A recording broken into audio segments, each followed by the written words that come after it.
Hey, it's your guy Tyrrell back with the interviews. The Serie A title race is heating up. Juventus, Napoli, who's going to win the title? Perhaps we get a good idea after this weekend when Juventus travel to Fiorentina. Fiorentina have given Juventus a lot of trouble in the past few seasons, and they would hope to do the same here. Who do you think would win? Juventus, Fiorentina? Don't worry, you're at the right place to find out. So on this edition of the interviews, I'm going to break down Juventus against Fiorentina.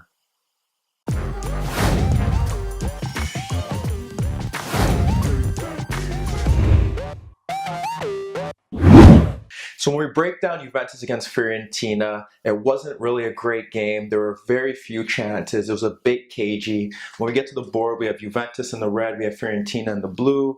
It was basically 4-3-3 against 4-3-3. When we look at the board, we got Simeone up front, we have Gil Diaz on the flank, we have Chiesa on the flank, and in midfield, it was Benassi, Veretout, and then Baldes in midfield for Fiorentina. For Juventus, it was similar. We had Higuain up front, Mandzukic to the left, Bernardeschi to the right. He was playing in his first game, well, his return game to Fiorentina, so that was pretty big. And then we look at midfield, you had Khedira, you had Marchisio, and you had Pjanic in midfield for Juventus. What went wrong? What went right? When we look at it, Fiorentina was mostly the better team in the first half, and it's just because they found more spaces. Juve couldn't really get passes together. Players were pretty sluggish. Higuain was isolated up front, so that didn't help. Bernardeschi was kind of held down by the left back, and that was really important. He couldn't really get anywhere. He was held tight onto him. Mandzukic wasn't able to get involved in the game because Juventus weren't getting the ball forward, and they were mostly sitting back in a 4-5-1. He didn't really have much defensive duties to do because Milinkovic kind of played narrow, wasn't really getting forward. So that left Alexandro there with Gil Diaz. And where did Fiorentina kind of get their chances or kind of dominate the game? Well, in midfield is a bit different. They had Benassi, who was kind of coming over to the right flank, and that was causing a few issues, which did kind of push Mandzukic back a bit, but they were getting a lot of 2v1s here, but weren't creating any chances when Benassi was there.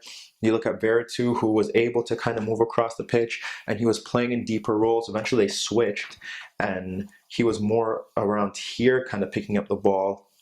But Veretout was kind of playing passes from deep. He wasn't really charging forward. When he's playing passes into Simeone, it was nice. He was getting passes into those pockets of spaces between the lines, but that wasn't really helping because Simeone really struggled against Chiellini and Benassia, and that was key. The other aspect here was that Baldes was being shut down. Pjanic was often getting to him. Khedira was getting to him, and if Khedira was pressing up front to help Higuain press the center backs, that Marchisio would come forward. So when you look at it, there was always a spare man free for Fiorentina, but they never really used it to their advantage. They lacked the guile up front. There was no invention, no creativity, no one really trying to break beyond the defense. And for Juve, it was kind of an easy night. They didn't really have to defend much. Well, they did have to defend, but they weren't really troubled or tested, and that was key.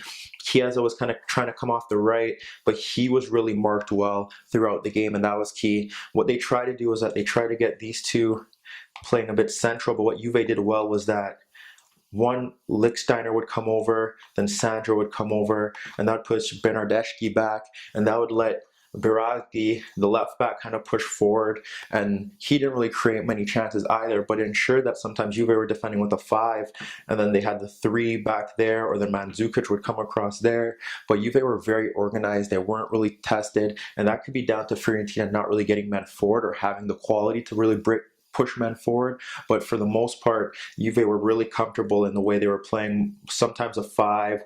For the most part, Bernardeschi was very good, and he pulled back forward, but in that aspect, Juve were more of a 4 throughout, and they couldn't really get anything going. Fiorentina had the best chance of the first half, where Chiesa led the break, led to Alexandro foul, played it wide to Gil Diaz, who broke forward into the box and took a shot, hit it off the post, and it came back to Buffon. The second half, things kind of changed a bit, but it was Juventus who opened the scoring. A great, superb Bernardeschi free kick fooled everyone, kind of against the run of play, 1-0. Then Allegri went to his changes. He brought on Barzagli for more defensive cover at the back, and that ensured that he wasn't getting his right back going forward. It kind of allowed Alexandro to possibly push forward a bit, but he didn't really do that. They were very disciplined in that aspect. Then he brought on Douglas Costa. Then Juventus became more of a 4-2-3-1, where Costa came out wide. Costa went central. Bernardeschi and Mandzukic were still there. Throughout the second half, Mandzukic was a bit deeper. And the reason why he was deeper was because with the left, with Milinkovic sitting a bit more narrow, he came back. And then Juventus kind of shifted over a bit. And they needed someone else here to kind of push back deeper. And then because it left Biraghi with more space to push forward. And that was key because what happened in the second half was that Chiesa kind of played off of Simeone, trying to give him some support, trying to help him play off against the Juventus defenders, and then that pushed him forward. So Juventus were more there, and then Mandzukic was there. There's still more of a back five, sometimes a back six. It looked like they were playing 6-3-1, but they weren't tested, so it wasn't a big issue. But Costa held his own, and he was pressing Baldež, and then you had Veretout, who had lots of time on the ball. Khedira would come out to him.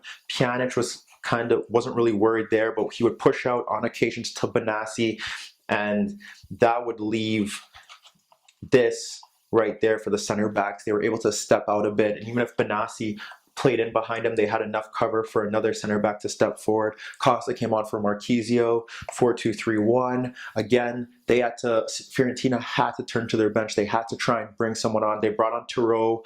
That kind of changed things up a bit. Tyrrell came on for Gil Dias.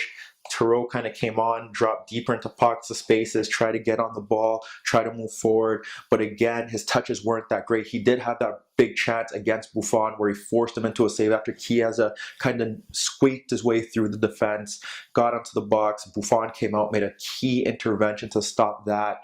Then the other change that really took place, Bentancur came on. That saw Douglas Costa move out wide.